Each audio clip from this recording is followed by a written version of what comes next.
Vice President, Mr. Speaker, members of the Senate, of the House of Representatives, yesterday, December 7th, 1941, a date which will live in infamy. The United States of America was suddenly and deliberately attacked by naval and air forces of the Empire of Japan.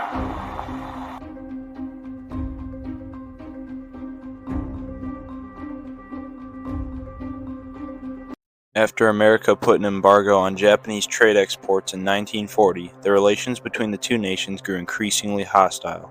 The Japanese were starved of resources, and since they were already involved in World War II, they needed the resources to keep themselves in the fight. Japan knew that they had to end American naval influence in the Pacific, so, on December 7, 1941, much to the surprise of the crew and the American public, Japan viciously attacked Pearl Harbor. While the attack lasted little over an hour, the death and destruction were beyond measure. Almost 2,500 American naval personnel and citizens were killed, along with the destruction of 7 American Navy ships. The bombing quickly forced America into World War II, and it was one of the most important turning points in the war. There were many hostile acts that led up to the attack. The first act of aggression that was made by Japan was in July of 1937, in which Japanese Prince Kumimaro Kano led Japanese forces in an invasion of North China. Following this turn of events, the United States imposed trade sanctions and eventually put an embargo on oil exports to Japan in 1940, in the hopes of stopping any further invasion into China, keeping American trade with China open. These actions effectively crippled Japan's efforts to continue to push into China, but caused much resentment and anger from the Japanese government. In September of the same year, the United States cracked the Japanese code and began decoding all diplomatic messages. January 1941, the Japanese government started discussing a potential attack on Pearl Harbor. After learning about this attack, U.S. Ambassador to Japan Joseph C. Grew fired Washington with his findings, but no one believed him. In November of 1941, Japan sent Ambassador Kishiaburo Nomura to Washington to discuss potential diplomatic solutions that would resolve their trade disputes. A couple of weeks later, Japanese submarines headed for Pearl Harbor in preparation for a potential attack in the near future. 10 days later, a final attempt at diplomacy was made by the Japanese. Still, President Franklin D. Roosevelt rejected their plan, and shortly after, Japanese Prime Minister Tojo Hideki decided on war by sending Japanese aircraft carriers and escorts to Pearl Harbor. 1 day later, President Roosevelt issued a warning to the Pacific, but it was mostly ignored in Hawaii. On December 6, 1941, one day before the attack, U.S. intelligence reported a message that stated that the following morning would be the time of a Japanese attack. The message reached Washington's high command but was never forwarded to U.S. commanders in Honolulu. The final chance at warning came the morning of the attack when 2 U.S. radar operators identified a large group of aircraft approaching Pearl Harbor from the north. Since the crew were expecting American B-17s to arrive at any moment, they did not sound the alarm. There were many chances for the U.S. to warn Pearl Harbor base commanders about a potential attack, but they held back. Many Americans believed that an attack like this would never happen, and even brilliant leaders like President Franklin Roosevelt would have a hard time comprehending the events that were about to take place at Pearl Harbor.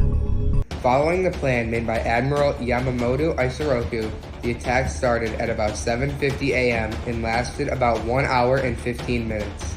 The attack was so sudden and unexpected that the Japanese planes were able to fly in and cause massive amounts of destruction before they were even fired upon by the unsuspecting American soldiers. Japan's attack force consisted of about 353 aircrafts that were launched from 4 heavy aircraft carriers. Of these 353 planes, there were 40 torpedo bombers, 103 level bombers, 131 dive bombers, and 79 fighters. In the end, Japanese forces had caused over 3,500 casualties, damaged and destroyed about 16 American Navy ships, and destroyed over 165 planes. The ship that sustained the most damage was the USS Arizona, which was sunk in the harbor and was the ship that half of the deaths of the attack had occurred on. Today, a memorial is above where the USS Arizona was sunk, and an American flag is flown, a remembrance of the lives that were lost on that battleship. While the attack decimated America's Navy and their crew, the attack also brought out many heroes. There are many stories of regular crew members stepping up to try and save their fellow crew members from fires, drowning, gunfire, and falling debris, as well as sailors taking up arms to try and fight off the swarm of attacking planes.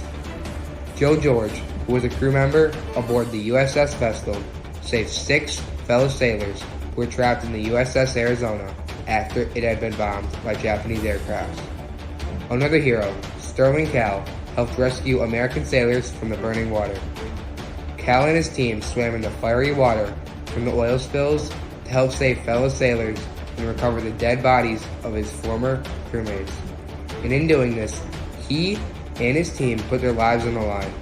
One of the most famous Pearl Harbor heroes, Dory Miller, was an African-American messman who took control of an anti-aircraft gun without orders and training and successfully shot down 2 enemy aircrafts. Miller broke racial barriers and became the first African-American to receive the Navy Cross for his heroic efforts. The most obvious short-term impact of the attack on Pearl Harbor was the United States entrance into World War II a few days after the attack. Even though President Franklin D. Roosevelt had supported U.S. intervention in World War II before the attack, Congress opposed it because of Americans' isolationist history. Many Americans were unwilling to get involved in another European war. But after Pearl Harbor was attacked, it became pretty clear to most people that war was the only option. Even though Japan had done severe damage to the U.S. Navy, it failed to destroy the 3 main U.S. aircraft carriers because they were not present during the time of the attack. Admiral Yamamoto Azuko knew that Japan had to destroy these aircraft carriers, otherwise the United States would rebuild its navy too quickly to stop them from launching a counterattack on the Japanese. Admiral Azuko's fear would become true as the U.S. rebuilt its navy in less than 6 months, dealt a decisive blow to Japan's navy at the Battle of Midway. The Japanese attack on Pearl Harbor also influenced how people felt about Japanese American citizens following the time after the attack. The attack brought much prejudice against foreign and native-born Japanese Americans, as many Americans were deeply disturbed and angered by the amount of death and destruction that was dealt by the Japanese at Pearl Harbor. Following the attack, the Roosevelt administration forced virtually all Japanese Americans from their homes to live in relocation camps. The camps were cramped and dirty. These conditions were terrible. The U.S. government quickly forced Japanese Americans to live under constant guard until the end of the war. The attack raised a wave of increased anti-Japanese hysteria that would last for years to follow in the United States. One of the more positive effects of the attack on Pearl Harbor was increased African American rights in the United States military. After Dory Miller displayed his bravery and heroics on the USS West Virginia, many U.S. officials believed that African Americans were just as capable, deserving to be sailors as white Americans were. Dory Miller and the NAACP pushed hard to gain African Americans the right to serve as equals in the Navy, and their efforts paid off. In April of 1941, Camp Robert Smalls, the first all-black section of the U.S. Navy training station, opened up to black Americans who wanted to become gunners, mates, quartermasters, radiomen, radar operators, and other roles. Pearl Harbor had many short and long-term effects following the attack. Surprisingly, not all of them were negative. Pearl Harbor was an event that was triggered by increasingly hostile relations between the United States and Japan. Japan was starved of their resources, and they felt that the only way to keep their country in World War II was to attack America and force them into war. Japan also knew that they had to end all American naval influence in the Pacific, so they decided that on December 7, 1941, they would attack Pearl Harbor to achieve their goal. Their attack lasted a little over an hour, but it caused the death of over 2,500 American citizens and soldiers and advanced the turning point of America entering World War II a day later. The attack on Pearl Harbor was significant because it was one of the most important turning points in World War II, as well as leaving a long-lasting impact on the American population and being a date which will surely live in infamy.